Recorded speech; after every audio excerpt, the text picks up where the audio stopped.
Coach Joe here with the Axiom Fitness Academy. I've got my model, Coach Dave, who's gonna be breaking down and showing us perfect, beautiful form for the bodyweight lunge, or you might call it the split squat. Honestly, I don't care what you call it. This is the foundation of kind of our lunging split squat family and all the exercises that follow. So we wanna make sure that we establish a great starting position for people. And much like all of our other foundational moves, there's a couple of key things that we're looking for. So first, I'm gonna have Dave set up in, again, what might be a comfortable lunge position for him, whether it's our first time together or maybe he's an exerciser who's been doing it.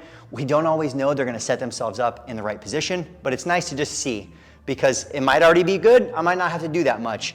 So when I look at our main things that we're looking for, kind of these main coaching cues, the first thing is gonna be just like our squatting, just like our hinging, just like all of our standing exercises, what's the foundation doing? And so what we wanna see from the front side view, really guys, in any of our lunge patterns, but especially this body weight or static lunge, is what's the position of the foot, the knee, and the hip. And I also think it's important to realize and think about both legs are working in the lunge, but we're really prioritizing the front leg. So my main thing I'm looking at is like, how do I get this front leg into a good position? And so we wanna make sure toes forward, all right? Dave's doing a pretty good job. Not uncommon for people not even to know that they set themselves up like this, but the body's just so good at finding stability. So sometimes it's like, hey, let's take that toe and put that toe forward. And then we'll end up getting a side view as well, but I just want Dave take his time. I want him to think about more like an elevator, right? Where he's more so going up and down. He's gonna drop that back knee down, nice and slow back up to the top. And he's just gonna give us a couple of reps here. Got some snapping and popping happening here. It's early in the morning for Dave, but we're maintaining good position on the front leg. And then you can see Dave's got a good job. He's doing it already. We wanna make sure that the hips are more like railroad tracks than a balance beam. So Dave, take your foot and put it more like a balance beam behind the other one. Sometimes people, they're not thinking about it or they feel like it's supposed to be really narrow and the balance is really hard as they go into the lunge, when in fact they just need to bring that foot out to the side a little bit. This is also really common, I find, in some of my female clients who have like a different hip structure where one foot actually needs to go further out than they think. And so that allows us to keep good position. So from the front side, those are the main things we're looking at. What's going on with the foot and the knee? Do they stay in line as we go down? So let's say Dave goes down and maybe that knee kind of caves in a little bit. Not uncommon with, like teenage, females because of different hip set. And so there's a couple things we can do. Some of it might just be awareness. So I might tell Dave to come back up. And as he comes down, just try to think almost like you're pushing the knee out towards me a little bit. And maybe that'll fix it, Similar to our squatting patterns, sometimes even just giving them a little pressure and saying, hey, I just want you to push that direction. And then my last fix really would be, sometimes it just means we need to change where this other foot is.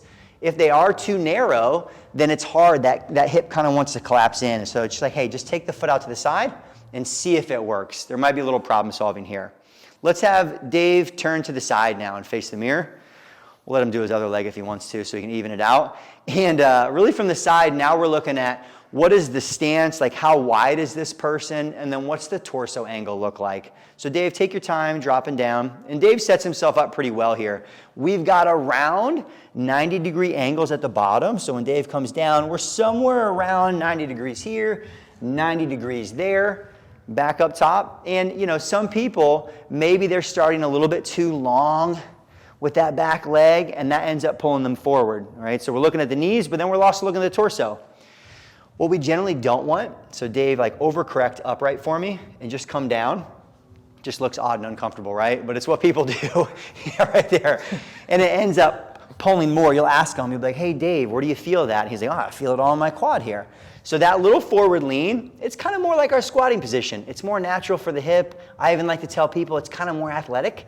And allowing that hip to be, or the chest to be a little forward. As long as everything's still straight, dropping down from there.